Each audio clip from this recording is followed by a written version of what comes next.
You know that feeling when a really sad movie somehow feels beautiful? Or when a story about a hero makes you feel like you can take on the world?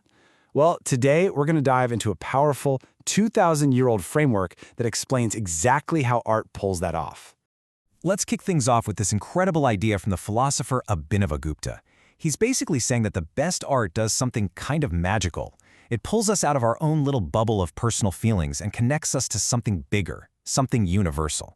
It's not about my specific sadness, it's about the experience of sadness itself.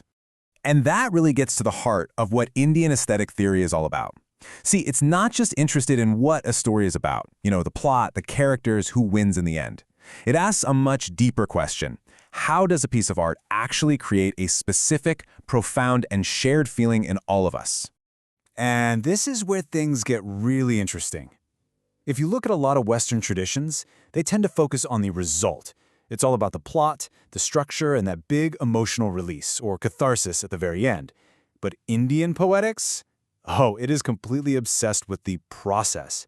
It's like a how-to guide for building an emotion, where the feeling you get isn't the end of the line, but something you can experience over and over again. So, what's the secret to that process? How do they do it? Well, it all comes down to one absolutely beautiful and central concept, the very heart of Indian aesthetics: rasa. Okay, so what is rasa? The word literally means flavor or essence, and that's the perfect way to think about it. It's the emotional flavor of an artwork.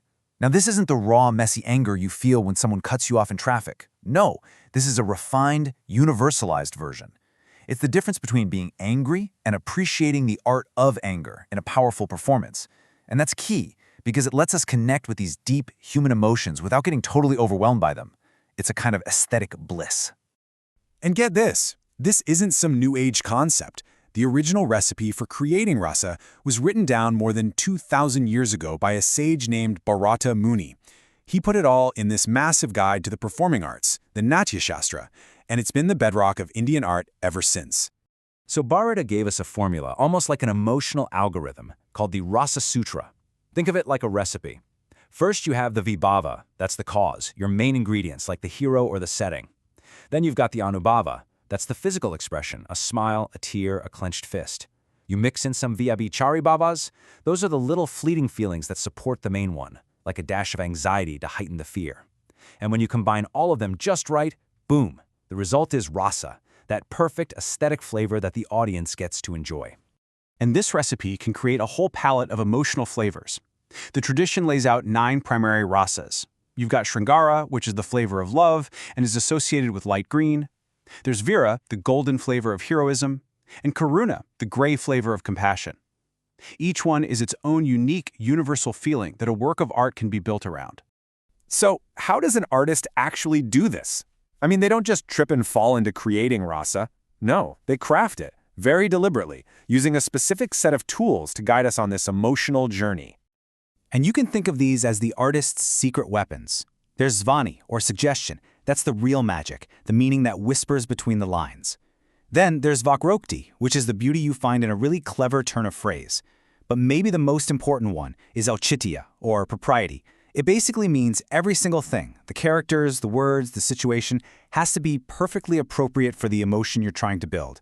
If just one thing feels off, the whole experience can just fall apart. Okay, so we've got this really sophisticated, ancient system that was born from Sanskrit drama thousands of years ago, which is cool. But you might be wondering, what on earth does this have to do with the movies and shows we binge-watch today? Let's just tackle that question head-on.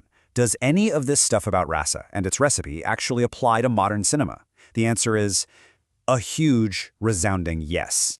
Let's just take the film Lagan. The entire movie is built piece by piece to create Vira Rasa, the aesthetic flavor of heroism. You're not just watching a cricket match, are you? No way! You are feeling a universal sense of courage, of a community rising up against impossible odds. It's a perfect example of the formula at work.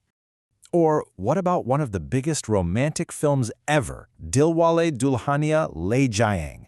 That movie is pure Shringara Rasa. Every single scene, from the music to the landscapes, is designed to give you the universal, delightful flavor of love. It takes a personal story and makes it feel like the story of romance.